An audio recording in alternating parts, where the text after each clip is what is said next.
Welcome to Bible Talk Insight. Let's dive right in today to unpack this really incredible contrast in the book of Joshua. It really is striking. You have the people of Israel, they've just experienced this, well, phenomenal miracle. Right, the Jordan River parts they walk across on dry land.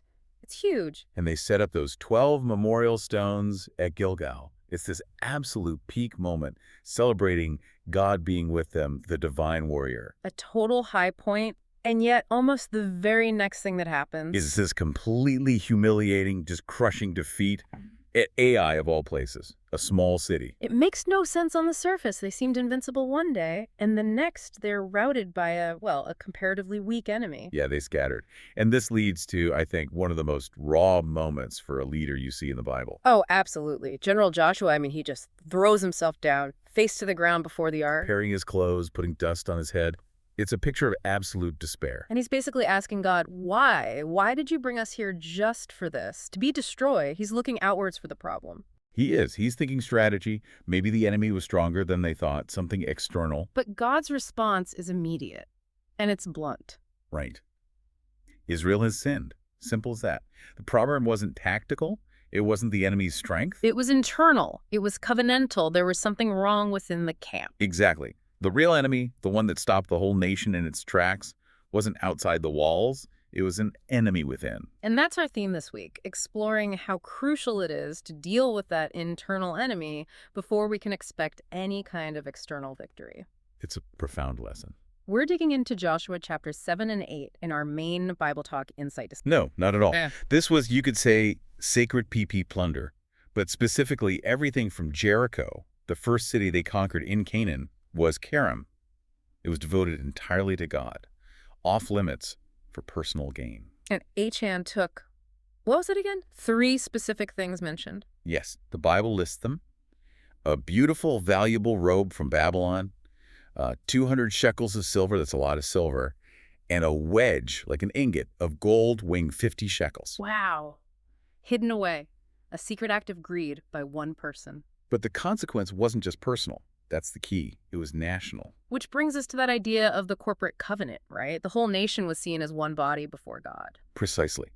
Because one individual broke the covenant, took what was ḥerem, he became doomed, and through him, the entire nation lost God's protection. They couldn't stand against their enemies. So that hidden sin, that ethical compromise, it paralyzed them all. It's a powerful warning for us too, individually and, well, collectively. It really is. And this leads into the next part, leadership and strategy. Because once the sin was dealt with, and that itself is a difficult story, then God gave Joshua a new plan for A.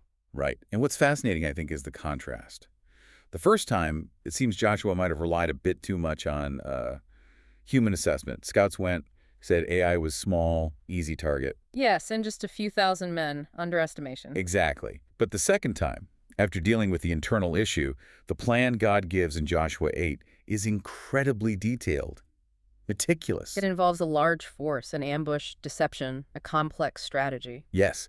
So it wasn't just get rid of the sin and you'll automatically win. It was address the internal failure first, then carefully follow the Lord's specific counsel and plan with precision.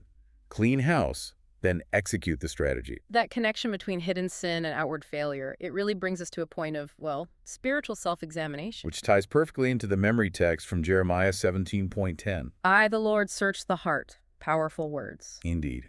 And we look at this through the lens of Bible scholars and also, importantly, Psalm 139. Oh, that's such a profound psalm. Isn't it? It talks about how God knows us completely. He knows when we sit, when we rise. He understands our thoughts even from far away. He knows every word before we speak it. It's almost unnerving, that level of knowledge. It can feel that way, but the point isn't condemnation. It's guidance. His searching knowledge is meant to help us see ourselves clearly. To help us identify and remove our own accursed things, right? Those hidden compromises, maybe secret greed, things that could be hindering us spiritually. Exactly. Before they lead to our own kind of spiritual defeat or make us ineffective. Wow. There is so much packed into these chapters. This preview really has just scratched the surface. Absolutely. To really understand the weight of Achan's sin, the meaning of ḥerem, and importantly, how we can cooperate with God today to overcome that enemy within. You really need to tune into the full main episode of Bible Talk Insight. It's available right now wherever you get your podcasts. Don't miss that full discussion. And remember to check out those short daily insight clips we mentioned on the Bible Talk Insight Facebook page throughout the week. Subscribe, follow, and join the conversation.